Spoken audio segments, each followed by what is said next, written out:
Welcome to Conscious Guys Get Laid More. Eventually. Episode 19. You guys are counting? That's so cute. Yeah, we count. I never remember, and then I ask Andy, and then he always remembers. Aww. That's right. Those of you that are just listening, you just heard my lovely wife, Cassie Crow, who is one of the hosts of Conscious Girls Drink Champagne. The lesser of the two talents. The lesser of the two talents. On Conscious Girls Drink Champagne. Yep. The premier talent. Oh my God. Is Alicia Diaz. Hola, gatos. Gatos. That should be our followers. They're just gatos. Ooh. Gatos locos. Yeah. Gatos y perros.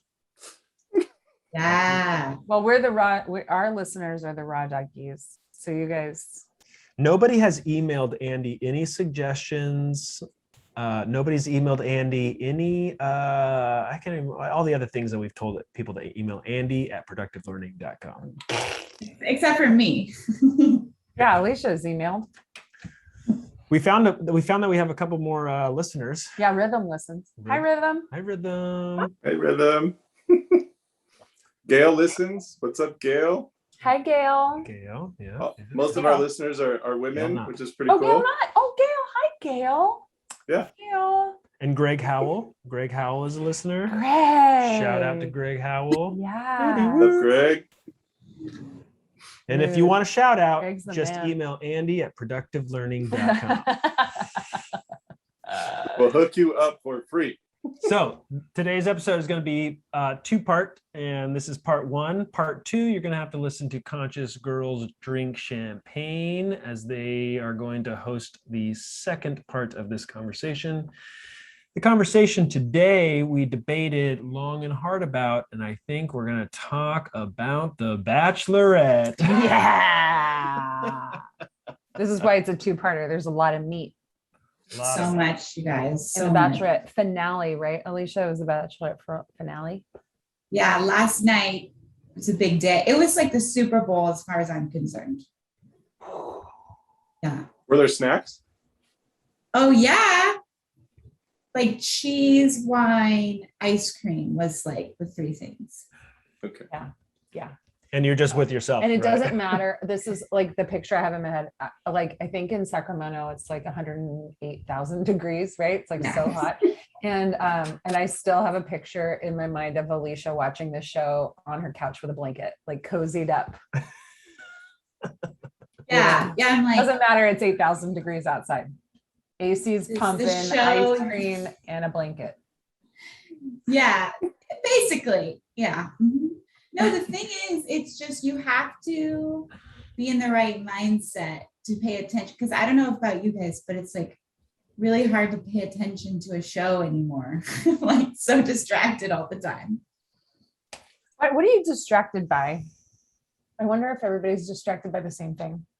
So can you guys all relate? Does everybody feel like they get distracted watching? I mean, if it's a show that I want to watch, I don't think that I get distracted because, well, I'm not watching regular TV. We haven't watched regular TV in 10 years. Is that so? Can you do you have to watch the commercials when you're watching The Bachelorette?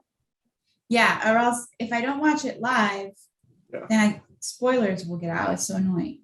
Ugh. Got it. Ugh. You're watching. Wow, you're such an old soul watching regular cable TV. I know. And that's why it's funny we were talking about the antenna. I literally, because I don't pay for it. So I have a literal antenna that I have to position in the right place. No. You get free TV out of the air? That's amazing. I know. It's like That's this so crazy cool. concept. Yeah, I know. Wow. Holy shit. So what are the key takeaways from The Bachelorette last night? Well, What did okay. you learn about yourself? That's what I want to know. Well, I think that, so basically she chose her top 4 and then 2 of them ended up leaving before it even got to the final thing. They just got too They jealous. just left. They're like, I'm out. I'm not really interested in being with you. Yeah, one guy one guy was like, oh, I miss my son all of a sudden. I gotta go. And then the other guy, they got into, I think you people actually would have found it fascinating. So the one You people, what the fuck is that supposed to mean? You people as in, Says the white Caucasian to the other white Caucasian. Yeah, I don't get to say that. I understand that. But what do you mean, you people? you people as in people who are in productive learning and self-development and Self-aware. listening. Yeah. So it was this Except for that conversation. moment of reaction that just happened. Like if we could just hop over that. I was Then- totally conscious. That was totally for a fact. That was It worked, deliberate. too. It Oh, was okay, got it. deliberate. This is your entertainment. Got it. Okay, keep going. So some guy got in a fight with the Bachelorette. What happened? Basically poured out his heart to her and decided he really wanted to marry her. And she said, I really love looking at you in response. So then he started spiraling, which made her spiral because she goes, oh, maybe he's going to leave.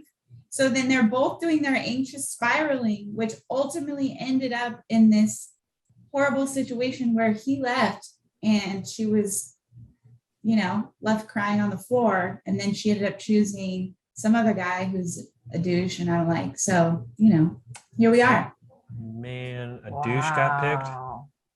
Yeah, but it was really fascinating, you guys. I think the situation was very interesting in how you could see people's unconscious assumptions kicking in and driving the bus and ultimately ending up in a place that they were trying to avoid, but was the safest place to be.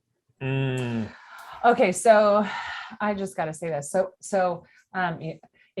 For every time that Alicia on Conscious Girls Drink Champagne, every time Alicia mentions The Bachelor or The Bachelorette, I mention Ram Dass. So Ram Dass talked about how he believed that television is a really powerful medium for spreading consciousness. And he was saying that at the time, the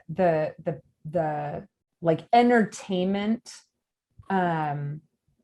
what is it, like the entertainment community or Hollywood or whatever was controlling whatever was out on TV. And when their consciousness rises, the consciousness of all the viewers would rise, because we get to watch these shows that are like, we get to like live lifetimes in our lifetime by watching these people go through whatever it is that they go through and watching them interact with their unconscious assumption and how they deal with it and how they, all that kind of stuff. And he says, so as the collective awareness and consciousness rises, that will be reflected on the TV, which will be reflected back to us, the viewers, and then our consciousness will rise, right? So he's saying that that's a super powerful medium. He was saying, imagine if the Buddha back in the day that was like all word of mouth and all people following, if he had access to like The Bachelor. Dang. Right. And how fast word would get out, right? So wouldn't it be interesting if there was, and I bet like for the people who love like The Bachelor and The Bachelorette, I think that this would be interesting if a group of psychologists or even like Eastern philosophers watched and did commentary over The Bachelorette. So like you watch the whole Bachelorette season, then you watch it again with the commentary. Do you think it'd be interesting? Like a pop-up video? Yes. Oh, VH1 style. Yeah. Yeah. Or we talked about this one time, Andy. What was that one show? The Science 2000 or something? Mystery Science Theater 3000. Yeah. That's it. We couldn't remember the name. That was it. Do you remember that one? No, I never saw it. It's where these little Mystery Science Theater robots 3000. would like sit and watch the show, and all you'd see is the silhouette as if you were in a movie theater, and sometimes they'd like talk to each other while the movie's going on. So good. I love that. I'm telling you, show. I've never ever seen one episode of The Bachelor or The Bachelorette, never.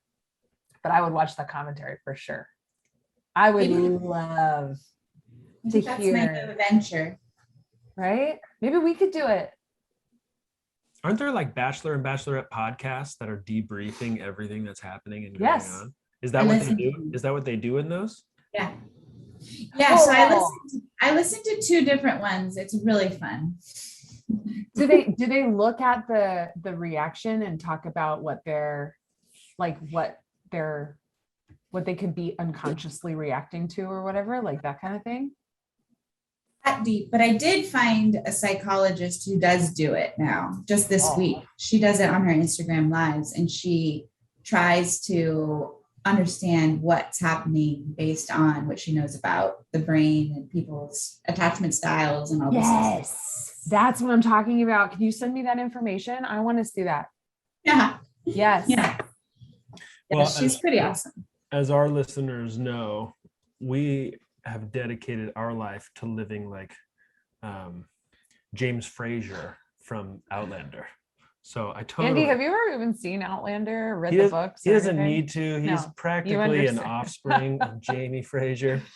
Oh gosh, for those of you that are just listening to this episode, it's a disservice. You need to see Andy's face. You need to see. You have to Yeah. see that. You need to see. We're on James, YouTube. You can see Slight it there. shake of the head. you need to see James Yeah, Fraser's check us body out is on what you YouTube. need to see. I mean, There's a hunka burning love. He is pretty hot. I love looking at him, actually. Like, that's what I said. I wonder if that's going to send him into a tizzy. Yeah. So Yeah. so Ram Dass's idea would be that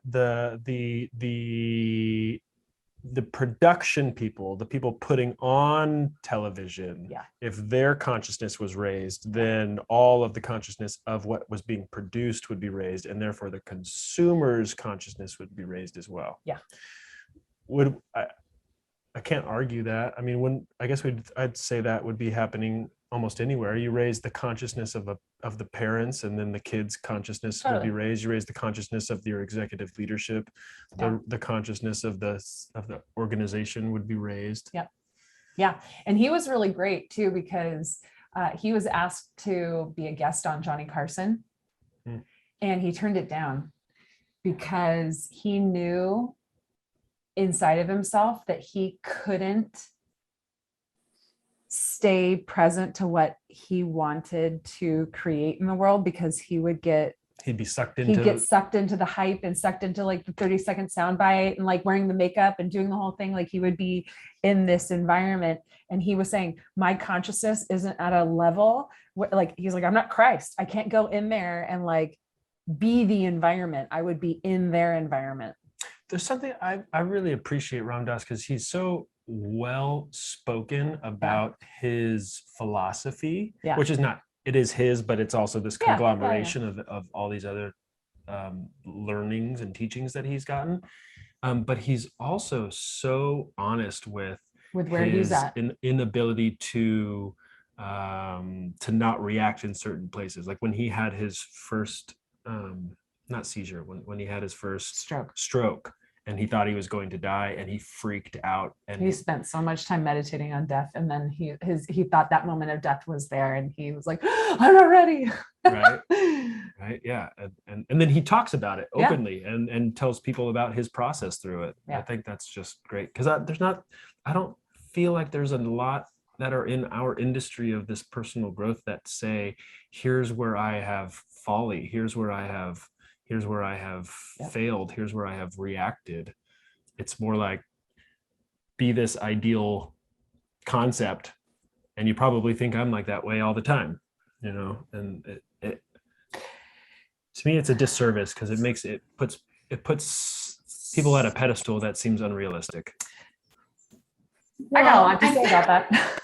Yeah, I don't know if this is the same direction, Cass, but like I listened to a podcast from a fellow bachelor, doesn't matter. And he does a questions with Nick segment where people write in or call in, and someone wrote in that they had cheated and what to do about it now, and does that make me a horrible person, and blah blah blah.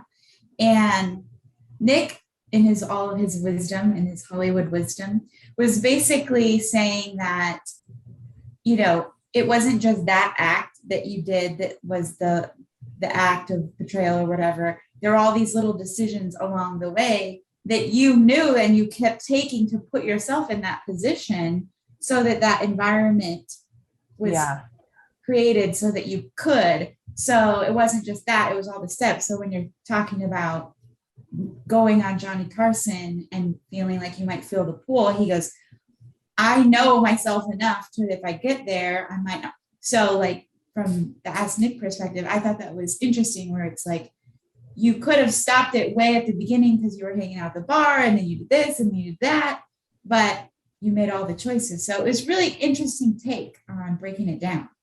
Mm-hmm. Yeah. Yeah. Yeah. I like that concept too, because I think it's like in our scarcity to prosperity year long, there's this ever constant concept we're bringing in of this moment right now is only a very finite moment from what could have been an infinite number of possibilities in your history, and then it could flow to an infinite number of possibilities in the future. But when we focus in on just this moment and say, well, why am I here right now? And you pin it to like, well, because I had breakfast at 3 instead, or 8 instead of 8:30. It's like that's one moment in a factor of an infinite number of moments. So it would be silly for us to pin it to something like that. So I like it. I like that guy's philosophy of, you've made dozens and dozens and dozens of choices to end at that spot. And yes, maybe that end one is still the thing that switched it from I wasn't cheating to I cheated, but there's still everything that led up to that direction. Yeah. So it's it was that intentionality from before that even set it up. Yeah. This wasn't what you were thinking, or you had a response to what I was saying about the difficulty with having idols that seem it's a tough perfect. So I mean, I don't consider myself an idol or whatever, but I idolize you.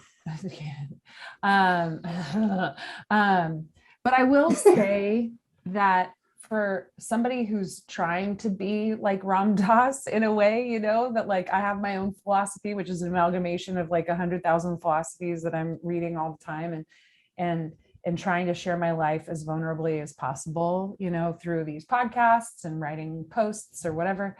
It is super challenging to put yourself out there in a way that doesn't look good.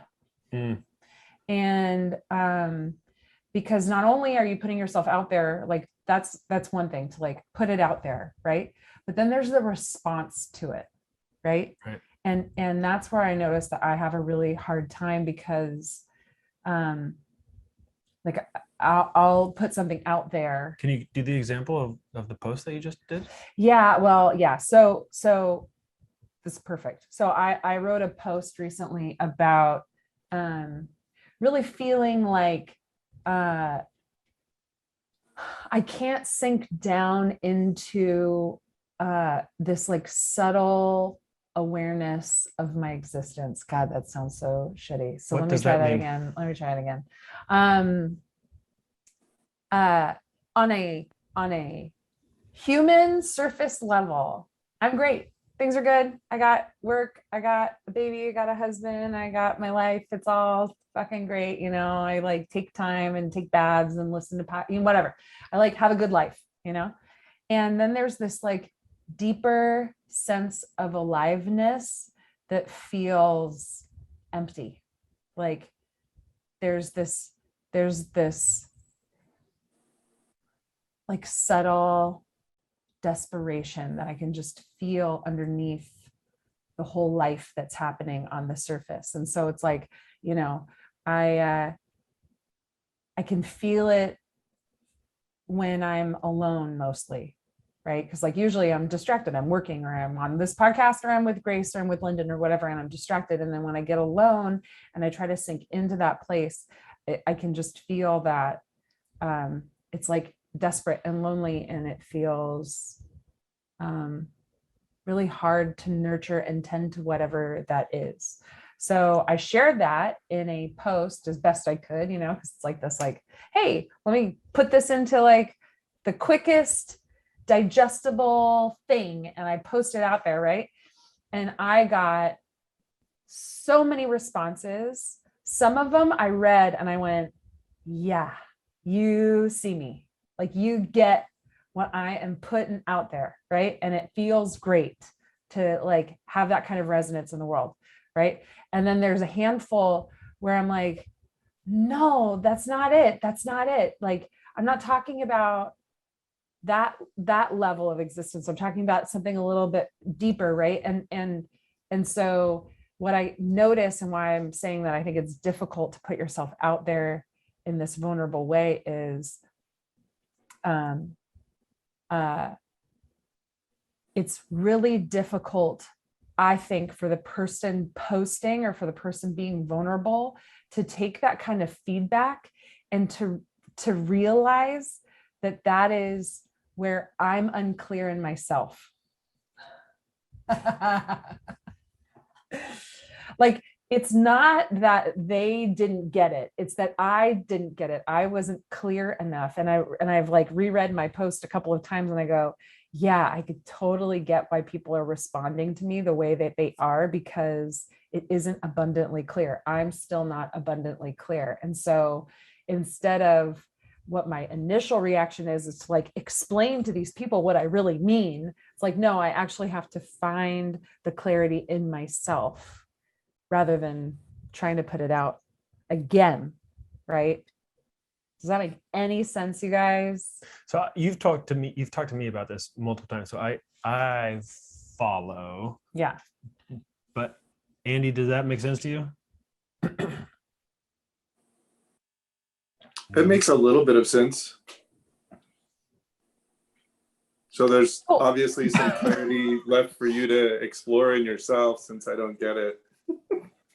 Yeah, totally, I guess. Totally, I guess. Well, no, I mean, like, it's. What'd you put it out for in the first place? That was my question. What? What did you put it out for in the first place? What did you expect to have happen by sharing this with the world? Exactly what happened. Sincerely. I mean, exactly what happened. I can tell how clear I am in myself by the response. And this is something that I know that I'm challenged with as a human being. I don't know if every human being feels this way, but I know that I do. I have a really hard time figuring out how I'm doing. I have no idea how to assess how I'm doing in any given situation. I'm really challenged by it. I can't compare, because I can only compare what I know about myself to what I don't know about you and how you're doing. And like, I don't know how to check.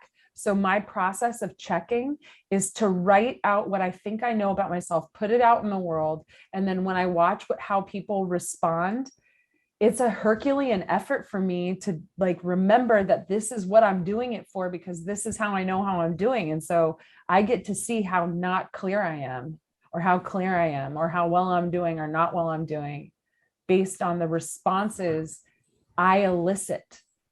I have to remember that I'm putting it out there, so I'm eliciting this. Mm-hmm. Right? So then your post was actually quite successful for you. Yeah, it was successful. Got it. But Yeah. It's still a difficult thing to see yourself. Yeah, I think it's still super challenging, because if we're talking about elevating the consciousness of ourselves and this, and using these mediums, right? Like, you were talking about this, about what it takes to be an influencer. And I marvel at the people that are true influencers that have hundreds of thousands of people following them and responding to their posts. They have 25,000 comments or whatever on a single post. I mean, I don't know if they don't read it, but if they do read it, that's a tremendous amount of work on yourself if you're open to it. Totally. Right? Are you assuming that everybody has the same process as you to see it as that much work on themselves? Like, that seems like a big assumption.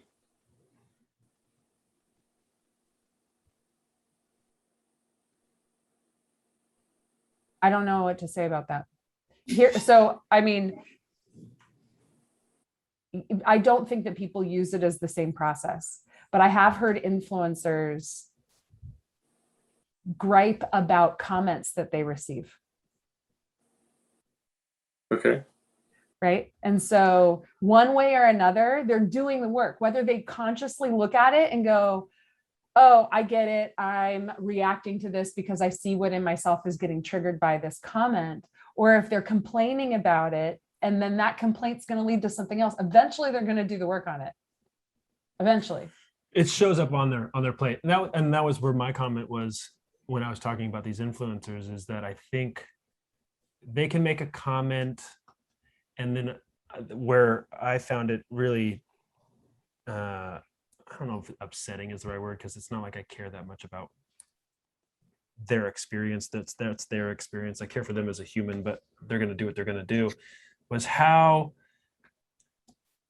the people that are following them can get so angry with the influencers for being in support of this or not being in support of this, or saying this thing or not saying this thing. And my thoughts were, it's the experience of a person that is an influencer, so the hundreds of thousands, if not millions of followers, and them posting something is, at least with the four of us, we don't have any experience of what that's like to say something and have a platform that reaches hundreds of thousands, if not millions of people instantaneously.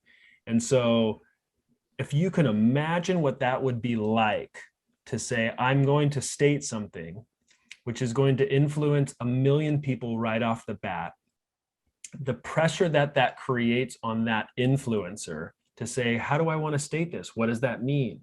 What does that mean if I don't state this? If I even cared that much about it, or how that then affects me in my personal life with my spouse, because that means that it changes my dynamic with her or with him, whatever that is.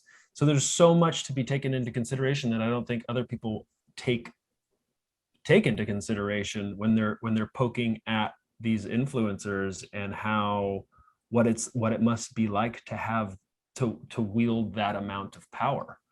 And so my thought when I was talking with Cassie about this was, if we had an upset or a gripe about some influencer and their support of this or lack of support of this, I think the only way that we could make that cleanly would be to say, okay, let me put myself in the shoes as best as I can, my experience of what it would be like to live in their shoes, and how could I relate to that, having this much money or this much power and this much dynamics and this much going on. And if I processed myself through however many of those kinds of questions and experiences there are that I could connect to, and then I got through with it, and then I found what my clean message is to that person, that would be a really, I think, beneficial comment to make. But until then, it's just your opinion, man. Wouldn't it still be just your opinion, man? Of course, but I guess it would be more. My thought is is dovetailing off of what Cassie's is that there's a comment that raises the level of consciousness and mindfulness in a conversation, and then there's a comment that actually pulls away from it and actually detracts from the intent or dumbs the entire conversation down. I 100% disagree. Oh, okay. I do. Cool. What do you guys think? Then moving on. I don't know. What do you mean?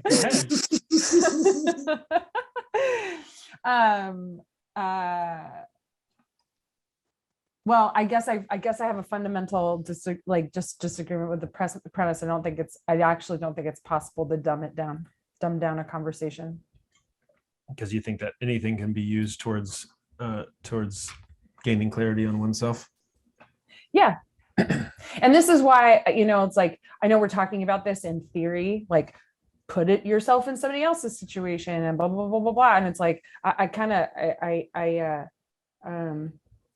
I really, again, I'm having a hard time understanding who I am. I can't even imagine putting myself in somebody else's shoes, like to the level that you're talking about.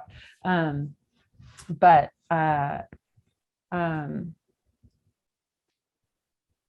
to bring it back to this original idea of, just getting feedback and how I'm going to experience that. Yeah, it's impossible. It doesn't matter what anybody says to me. Yeah. I can't take responsibility for what they said, but I can take responsibility for how I'm experiencing it. And that is going to give me information. Yeah. And I agree with you. My hope is less for the person, the influencer that makes the comment, and then whatever the response back is for them, because you're right, it will be information for them. It's more about the person that's commenting. In a state of reaction, they're going to. Why are we talking about this? I don't know, we went from Ram Dass to. I know. I guess, are you commenting on things in a way that you're not taking responsibility for your comments? Like why? Like I'm just curious if this is up for you because. Oh, I don't know. I was spiffing. Or are you upset with somebody else's comment? I'm just curious why this is coming up. Why is this coming up? Do you know, Andy? You're laughing. Like, am I asking a silly question? I'm just, there's the question of why are we talking about this was interesting, but then it seems to be a bit aggressive. That's all. There's like this, I'm getting a sense of aggression around digging in and stuff. And I don't know, I'm giggling because I'm happy to go there. I mean, I love digging in and going for it, but it does seem a little bit aggressive. And to see you guys being playful or aggressive with each other makes me giggle a little bit. I don't know why. That's funny. It makes me laugh too. When you said aggression, my mind went to the Big Lebowski. I was like, yeah, this aggression will not stand, man. So now what do we want to talk about? Why no, because I'm I was talking about influencers, or why you're being aggressive towards me? Well, we could talk about that too. No, seriously. And it might be aggressive, but I also am curious because it's so theoretical. And so my curiosity is like, I shared about about what it feels like to put something out there and to have it responded to. And then you went on this whole thing about why are people getting upset at influencers and comments? And it's like, it is a little bit of, it's connected, but it's not. And so I'm wondering where your piece is in that. Are you commenting on things, or are you observing other people's comments and noticing your own upset about other people's you get what I'm saying? Am I asking a good question? That's way more clear than the way it was asked earlier. That's really cool. Okay. So what's up for me is I'm constantly thinking about posting more, not posting more, but constantly thinking about posting more, and my insecurity with that. So that's on my mind. And then you're talking about comments and posts and whatnot, and influencers, and we're talking about these people that are idols and all this stuff. So that's on my mind. Oh, so you're trying to train people on how to read people's comments in a conscious way so that when they comment, they've thought about it from the standpoint of the person who's making these posts, AKA you. No. So you're trying to protect Wait, hold yourself. on. You're right, but you're off on that one. Not from my standpoint, from their standpoint, so that they don't get angry and upset with me. With you, right? Yeah, exactly. But not from my standpoint, from their own standpoint. Yeah. But yeah, I don't want them to be angry with me. Okay, now I get it. Now I understand why we're talking about this. Shit. Yeah. Huh? All you trolls need to own your shit before you come after me. Yeah. Yeah. And then once Just an innocent guy trying to post more. Yeah. Like James Frazier would want you exactly to think about it. Exactly. I wish I could be more like Alicia with posting things. How does Yeah, right? She's a badass. Dude. Just don't worry about it. Just put Exactly. She doesn't give a fuck. Does when people respond to you, do you ever like Does like do you ever get like twerk? Is that a word? Do you Do you get ever twerked? Do you Yes. get twerked? Do you ever get worked up when people respond to you or comment or say anything? Because no, like my followers are like my friends, so no one's gonna say anything that's outside of anything that I would want my friend to say. Mm. I commented once and you're like, I don't know how to take this. And I'm like, oh, I was just trying to be silly. Wait, which comment?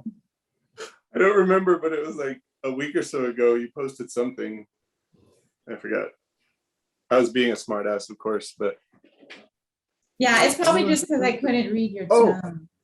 you were gardening. You showed all your big old garden, all your big old Oh, yeah. plants and shit. And I'm all, oh, I didn't know you were in 4-H. That's cool. And you're like, I don't know how to take this. I said, LOL, I can't tell because I couldn't remember if we had talked about my sheepness or not. Oh, I- no.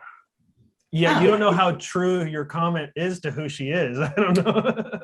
Yeah, I was like, oh, because I like thought, well, we had just talked recently. So I'm like, maybe I talked about agriculture to him. So, but then I couldn't remember. So it's like, maybe he's just being silly, like, because we just talked, but then I was like, I don't remember what we talked about. So maybe I'm off. But it opens a conversation. And now I know that you like something about sheep. Like, But yeah, I was in That's cool. FFA. And so since you said 4-H, I was like, wow, did I tell him that? That's what I meant. Couldn't tell if you were kidding because I couldn't remember if I told you that. Dude, that's badass. That's really cool. That I can't remember stuff. No, that you were in FFA and stuff. That's Oh, yeah. No, but most of the time, like, I just don't. I know my people are nice people, but I also don't like stuff like you, Cass, where I'm not like, so anyways, going through an existential crisis. I want to post it out here. Please comment below. Yeah, I don't do that. So Oh, Yeah, you're the only one ballsy enough to do that. I just So I maybe don't. we should all just shut the fuck up and let Cassie talk about it. That was I don't aggressive. think that's real. Sorry, I was just trying to quid pro quo there. What'd you say, Andy? I don't think that's the right thing. Maybe we should all step up and just fucking post our shit out in the world. I gotta say, I I- mean, Yeah. I, I'm recognizing all the posts that I've been doing are, I use my self-deprecating sense of humor and I'm being silly and goofy, which is fine, but like, what else is real? Like, what else would be fucking cool, right? I could get on, I could share, anything. Being denied my application and interview for grad school, that What? would fucking be something to talk about. Oh no. It was like, oh fuck, really? And I don't know, that was a brilliant conversation, 2 brilliant conversations that I got to have because of that. And I have a whole new way of looking at grief and potential realities and how we all create these stories of our future lives, right? But not all of those we don't get to stay in that boat the whole time. Those boats diverge off as little ghost ships and we get to say goodbye to that dream for that time, and now we get to do something different. It's fucking amazing. Yeah, that was an ego hit, and also like I put all of me into that. I went all out in my essays. I went all out in my referral requests or my letters of recommendation requests. I'm like, Yeah. I know this is a short notice. It's got to happen in 4 days. It was an exhilarating experience. And then to get that letter, I'm like, oh, fuck, that sucks. did they say why? It was a form letter. Oh, Notice how I'm prefacing that. But they did mention we had so many exceptional candidates and not enough spots. So the choices were hard. We're not able to offer you a spot next term. I'm like, oh, that sucks. damn. Hmm. Yeah. And then, my mind starts going, I really wanted to win this game. I thought I had a really good chance. Did I misunderstand the rules? Did I get something wrong? Is there something that I didn't know? But tell me what's going on. And I immediately, like, I go back to, what is it, 3rd grade in the bicycle Olympics. And I like train on my bicycle to be the fastest, right? And I get there and the final race is how slow can you go? And I fell over and I lost. And I'm like, fuck you for changing the rules. Like, who goes the slowest? It's a bike race. Oh, It was awesome, right? The whole thing. wow. Yeah. Wow. Fuck, man. Yep. That's feedback though. I mean, it's really the same thing, right? I mean, yours wasn't necessarily in a public forum where anybody could say whatever they want, but you put yourself out there and got feedback. Mm-hmm. I did. Right? And it's interesting because it's ambiguous loss, right? It is not a very clear understanding, like, okay, we got all these extraordinary applicants. Well, what was so extraordinary about them versus me? Like, what? I don't even know what that means. Did I not understand the rules as a place you could go? But you could go 1,000 billion different places with trying to understand that. And that, again, whatever you fill in that blank with is you. Yeah. So what are you filling the blank in with now? Well, it was great because we did the afternoon before I got the letter. I was in the workshop in the year long, and I was sitting in a small group with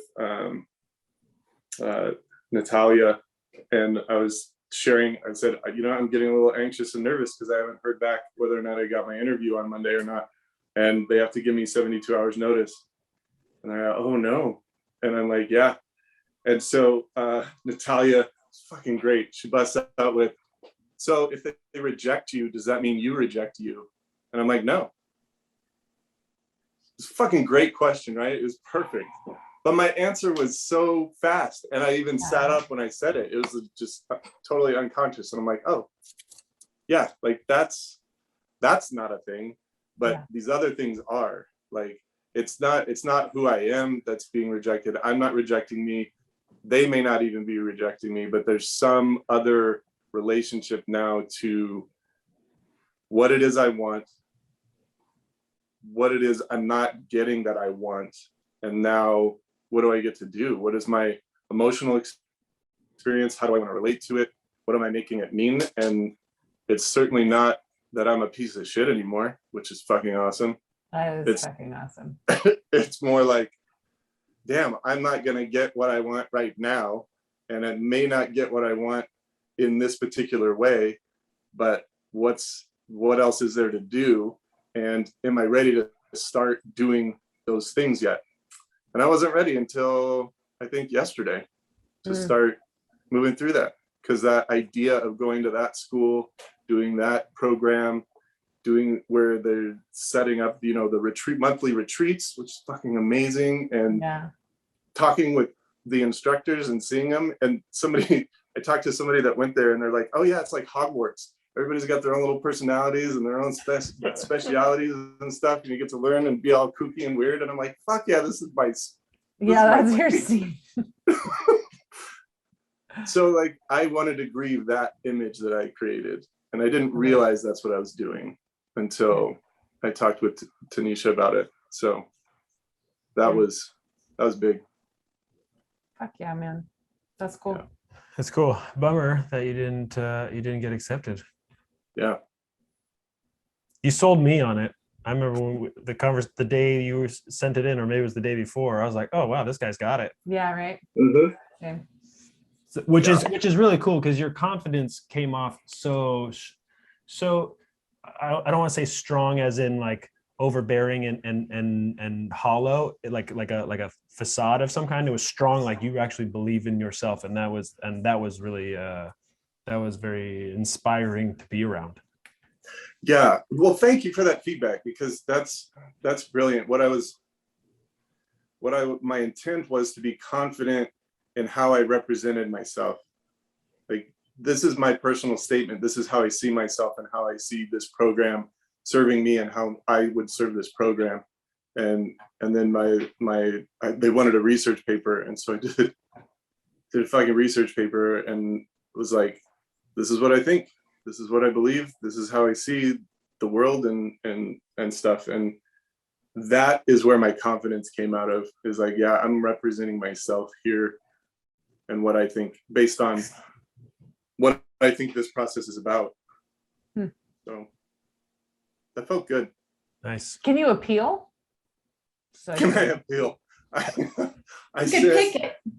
so the wonderful human being, that this beautiful, fun lady who was my admissions counselor, I called her like 4 times trying to make sure that I had everything. She totally helped me out. I emailed her and said, hey, you know what, it's a bummer that I didn't get in for this term. If I choose to apply for next term, is there anything else you would suggest I consider or take into consideration in my next round? And she hasn't replied. So I don't know about appealing, but I did ask for some insight into like Okay. what was going on, because I'm curious. Okay, well, you inspired me, Andy, because I was thinking of, because I know that this is part 1, right? So setting us up for part 2, what if we all put ourselves out there in some way? And then we came and shared our feedback, like what the feedback was from putting ourselves out there. I'm in, scared.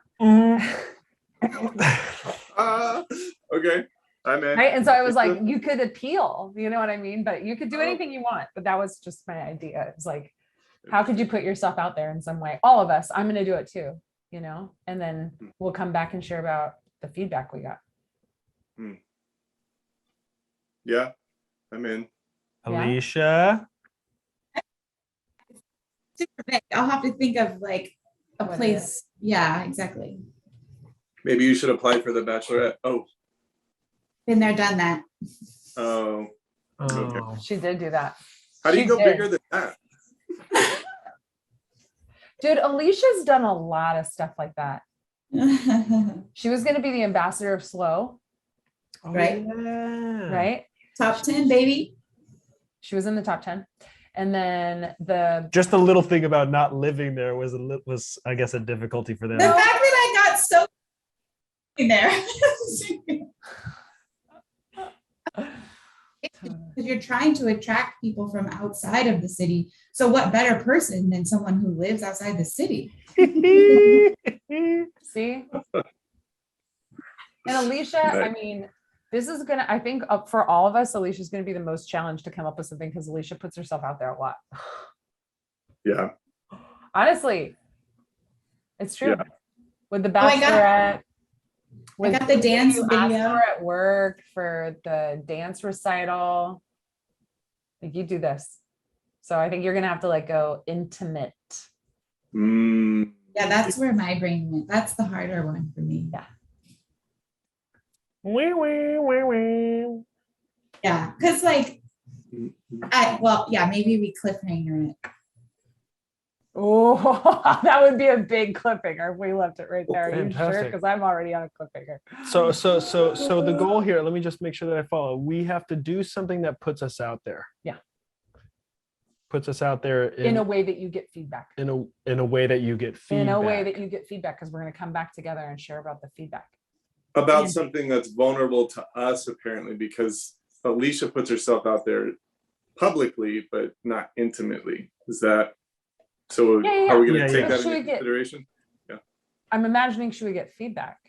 He would, yeah, but I think what you were asking about is what's vulnerable for me versus yeah. what's vulnerable for you. Yeah. Like Yeah. you putting another post out there about yourself, as much as it is vulnerable, you've been doing that for years and years and years. That wouldn't be like a big push for you. Me putting a written thing about like that out or post or something, that would be a big move for me. I think that is that what you're asking? Is that what you're saying, Andy? Yeah, I was just looking for some clarity.